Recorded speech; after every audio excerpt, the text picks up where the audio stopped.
When you identify subjects in Samoan, the basic phrase structure is o present tense marker, the limiter which makes the noun or the subject singular or plural, and then the noun. Let's identify a house or a fale.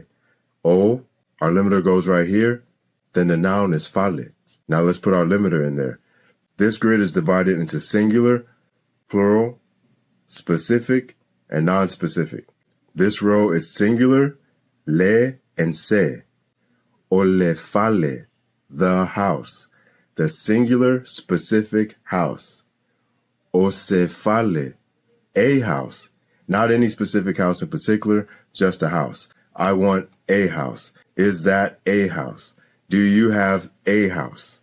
Now this column is specific, le, and then no limiter at all. So again, o le fale, the house, singular and specific house. O fale, the multiple specific set of houses, like the houses in your neighborhood, the houses you deliver newspapers to today, whatever. It's a specific set of houses. Now this column is non-specific. Again, o se fale, a house, a singular, non-specific house.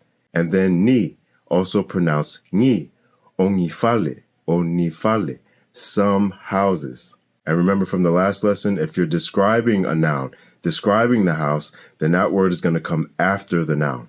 Manaya, or nice. Ole fale manaya.